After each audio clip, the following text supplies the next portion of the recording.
ನಮಸ್ಕಾರ ರೀ. ಇವತ್ತಿನ ಈ ವಿಡಿಯೋದಲ್ಲಿ ನಮ್ಮ ಉತ್ತರ ಕರ್ನಾಟಕದ ಸ್ಪೆಷಲ್ ಹಾಗೆ ಎಲ್ಲರಿಗೂ ಇಷ್ಟವಾಗುವಂತಹ ಖಾರವಾಗಿರುವ ಗಿರ್ಮಿಟ್ಟನ್ನು ಹೇಗೆ ಮಾಡೋದಂತ ಹೇಳಿ ನೋಡೋಣ. ಸಂಜೆ ಮುಂದೆ ಏನಾದರೂ ಚಟ್ಪಟ್ ತಿನ್ಬೇಕು ಅನಿಸಿದಾಗ ಫಟಾಫಟ್ ಅಂತ ನೆನಪಾಗೋದೇ ಈ ಗಿರ್ಮಿಟ್. ಖಾರ, ಉಪ್ಪು, ಹುಳಿ ಹಾಗೆ ಸಿಹಿ ಎಲ್ಲನೂ ಮಿಕ್ಸ್ ಮಾಡಿ ಇದನ್ನು ತಿಂತಿದ್ರೆ ನಮ್ಮ ಹಸು ಕೂಡ ಮಾಯ ಆಗ್ತದೆ, ಅಷ್ಟು ಚೆನ್ನಾಗಿರುತ್ತೆ. ಒಮ್ಮೆ ನೀವು ಟ್ರೈ ಮಾಡಿದ್ರಂದ್ರೆ ಪದೇ ಪದೇ ಮಾಡ್ಕೊಂಡು ತಿನ್ನೋದಂತೂ ಗ್ಯಾರಂಟಿ. ಇವಾಗ ತಡ ಮಾಡೋದು ಬೇಡ, ಹೇಗೆ ಮಾಡೋದಂತ ಹೇಳಿ ನೋಡೋಣ.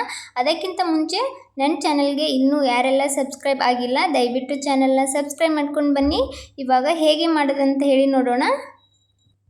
ನಾನಿಲ್ಲಿ ಒಂದು ಕಡಾಯಿ ಇಟ್ಕೊಂಡಿದ್ದೀನಿ ರೀ. ಅದಕ್ಕೆ ಒಂದು ಸ್ವಲ್ಪ ಎಣ್ಣೆ ಹಾಕ್ಕೊಂಡಿದ್ದೀನಿ. ಎಣ್ಣೆ ಸ್ವಲ್ಪ ಕಾಯ್ದ ನಂತರ ಒಂದು ಹಿಡಿಯಷ್ಟು ಶೇಂಗಾ ಹಾಕ್ಕೊಂಡಿದ್ದೀನಿ. ಶೇಂಗಾನ ಚೆನ್ನಾಗಿ ಹುರ್ಕೊಳ್ಳೋಣ.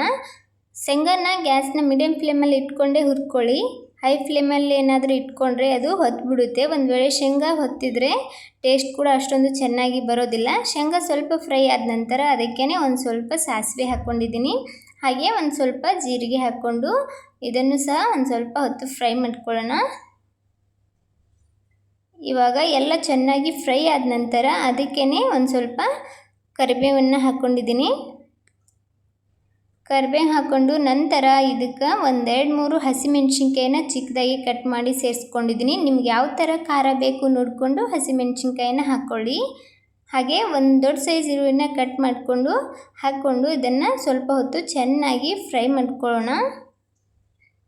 ಈರುಳ್ಳಿನ ಸ್ವಲ್ಪ ಹೊತ್ತು ಫ್ರೈ ಮಾಡಬೇಕು. ಪೂರ್ತಿ ಅದು ಕಲರ್ ಚೇಂಜ್ ಆಗೋವರೆಗೂ ಏನು ಫ್ರೈ ಮಾಡಬೇಡಿ. ಈ ಥರ ಆಗೋವರೆಗೂ ಫ್ರೈ ಮಾಡಿಕೊಂಡು ಇದಕ್ಕೆ ಒಂದು ಅರ್ಧ ಚಮಚದಷ್ಟು ಅರಿಶಿನ ಪುಡಿ ಹಾಕ್ಕೊಂಡಿದ್ದೀನಿ. ಅರಿಶಿನ ಪುಡಿ ಹಾಕಿ ಚೆನ್ನಾಗಿ ಫ್ರೈ ಮಾಡಿ ನಂತರ ಇಲ್ಲಿ ನಾನು ಹುಣಸೆ ಹಣ್ಣಿನ ಹುಳಿನ ಹಾಕ್ತಾಯಿದ್ದೀನಿ. ಹುಣಸೆ ಹಣ್ಣನ್ನು ಸ್ವಲ್ಪ ಹೊತ್ತು ಮುಂಚೆನೇ ನಾನು ನೆನೆ ಇಟ್ಕೊಂಡಿದ್ದೆ. ಅದರ ನೀರನ್ನು ಇದಕ್ಕೆ ಹಾಕ್ಕೊಂಡು ಇದನ್ನು ಸ್ವಲ್ಪ ಹೊತ್ತು ಚೆನ್ನಾಗಿ ಕುದಿಸ್ಕೊಳ್ಳೋಣ.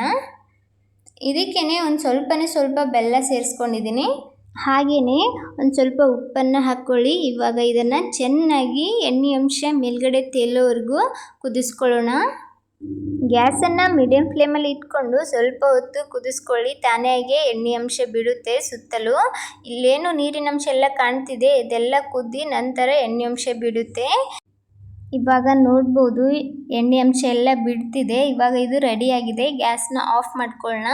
ಈ ಥರ ಮಾಡಿ ಒಮ್ಮೆ ಇಟ್ಕೋಬೋದು. ಫ್ರಿಜ್ಜಲ್ಲಿ ಇಟ್ಕೊಂಡು ಇದನ್ನು ಬಳಸಿದ್ರೆ ಏನೂ ಆಗೋದಿಲ್ಲ. ನಾನಿಲ್ಲಿ ಮಾಡೋದಕ್ಕೆ ಎಷ್ಟು ಬೇಕು ಅಷ್ಟೇ ಮಾಡ್ಕೊಂಡಿದ್ದೀನಿ.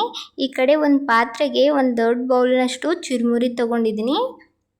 ಈ ಥರ ಚುರುಮುರಿ ಇರುತ್ತಲ್ಲ, ನಾನು ತೆಳ್ಳಗೆ ಇರುವಂಥ ಚುರುಮುರಿನ ತೊಗೊಂಡಿದ್ದೀನಿ. ನಿಮ್ಮ ಹತ್ರ ಯಾವ ಚುರುಮುರಿ ಇದೆ ಅದರಿಂದನೇ ಮಾಡ್ಕೊಳ್ಬೋದು.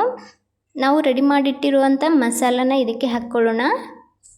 ನಾನು ಎಷ್ಟು ಮಸಾಲ ರೆಡಿ ಮಾಡ್ಕೊಂಡಿದ್ದೆ ಎಲ್ಲ ಮಸಾಲನೂ ಇದಕ್ಕೆ ಹಾಕ್ತಾಯಿದ್ದೀನಿ. ಸ್ವಲ್ಪನೇ ನಾನು ರೆಡಿ ಮಾಡ್ಕೊಂಡಿದ್ದೆ. ಇವಾಗ ಎಲ್ಲ ಮಸಾಲೆಯನ್ನು ಇದಕ್ಕೆ ಹಾಕ್ಕೊಂಡು ಇದನ್ನು ಸ್ವಲ್ಪ ಹೊತ್ತು ಚೆನ್ನಾಗಿ ಮಿಕ್ಸ್ ಮಾಡ್ಕೊಳ್ಳಿ. ಎಲ್ಲ ಕಡೆ ಮಸಾಲ ಚೆನ್ನಾಗಿ ಹಿಡ್ಕೋಬೇಕು. ಅಲ್ಲಿಯವರೆಗೂ ಇದನ್ನು ಚೆನ್ನಾಗಿ ಕೈ ಬಿಡದೆ ಈ ಥರ ಮಿಕ್ಸ್ ಮಾಡ್ಕೊಳ್ಳಿ.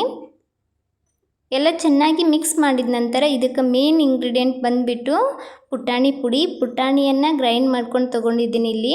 ಈ ಪುಟಾಣಿ ಹಿಟ್ಟನ್ನು ಇದಕ್ಕೆ ಹಾಕ್ಕೊಂಡು ಚೆನ್ನಾಗಿ ಇದನ್ನು ಸಹ ಮಿಕ್ಸ್ ಮಾಡ್ಕೊಳ್ಳಿ.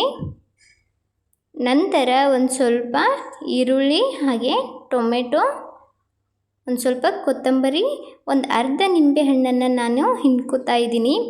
ಈ ಥರ ನಿಂಬೆಹಣ್ಣನ್ನು ಹಿಂಡ್ಕೊಂಡ್ಬಿಟ್ಟು ಲಾಸ್ಟಲ್ಲಿ ಒಮ್ಮೆ ಚೆನ್ನಾಗಿ ಇದನ್ನು ಮಿಕ್ಸ್ ಮಾಡ್ಕೊಳ್ಳೋಣ. ಇದಕ್ಕೆ ಮೇನ್ ಬಂದುಬಿಟ್ಟು ನಾವು ಎಷ್ಟು ಚೆನ್ನಾಗಿ ಮಿಕ್ಸ್ ಮಾಡ್ಕೊಳ್ತೀವೋ ಅಷ್ಟು ಸ್ಮೂತ್ ಆಗುತ್ತೆ. ತಿನ್ನೋದಕ್ಕೂ ಕೂಡ ತುಂಬ ಮಜಾ ಇರುತ್ತೆ. ಮಸಾಲೆ ಎಲ್ಲ ಕಡೆ ಹತ್ಕೊಳ್ಳುತ್ತೆ. ಲಾಸ್ಟಲ್ಲಿ ಈ ಥರ ಸಣ್ಣ ಸೇವು ಬರುತ್ತಲ್ಲ, ಆ ಸೇವನ್ನು ಹಾಕ್ಕೊಂಡ್ಬಿಟ್ಟು ಇದನ್ನು ಚೆನ್ನಾಗಿ ಮಿಕ್ಸ್ ಮಾಡಿದ್ರೆ ಸಾಕು, ರೆಡಿ ಆಗ್ತದೆ ಉತ್ತರ ಕರ್ನಾಟಕದ ಗಿರ್ಮಿಟ್. ಹುಳಿ, ಖಾರ, ಉಪ್ಪು, ಸಿಹಿ ಎಲ್ಲನೂ ಮಿಕ್ಸ್ ಮಾಡಿ ತಿಂತಿದ್ರೆ ಮೇಲ್ಗಡೆ ಒಂದು ಸ್ವಲ್ಪ ನಿಂಬೆಹಣ್ಣು ತಿಂದರೆ ಅದ್ರ ಮಜನೇ ಬೇರೆ ರೀ. ಈ ಗಿರ್ಮಿಟ್ಟನ್ನು ನಾನಿಲ್ಲಿ ಸರ್ವ್ ಮಾಡ್ತಾಯಿದ್ದೀನಿ. ನೋಡ್ಬೋದು, ನೋಡಿದ್ರೇ ಬಾಯಲ್ಲಿ ನೀರು ಕಡಲೆ ಅಥವಾ ಸಂಜೆ ಟೈಮಲ್ಲಿ ದೊಡ್ಡವ್ರಿಗೆ ಆಗಲಿ ಸಣ್ಣವ್ರಿಗೆ ಆಗಲಿ ಏನಾದರೂ ಚಟ್ಪಟ್ಟಾಗಿ ತಿನ್ನಬೇಕಂತ ಅನ್ನಿಸ್ತದ. ಆ ಟೈಮ್ದಾಗ ಈ ಥರ ಒಂದು ಹೆಲ್ದಿ ಆಗಿರುವಂತಹ ಗಿರ್ಮಿಟ್ಟನ್ನು ಮನೆಯಲ್ಲೇ ಮಾಡಿಕೊಡಿ, ತುಂಬ ಇಷ್ಟಪಡ್ತಾರೆ. ನೀವು ಸಹ ಒಮ್ಮೆ ಟ್ರೈ ಮಾಡಿ. ಈ ಗಿರ್ಮಿಟ್ಟನ್ನು ಟ್ರೈ ಮಾಡಿಬಿಟ್ಟು ಹೇಗಾಗಿತ್ತಂತ ಹೇಳಿ ಕಮೆಂಟ್ ಮಾಡೋದು ಮಾತ್ರ ಮರಿಬೇಡಿ.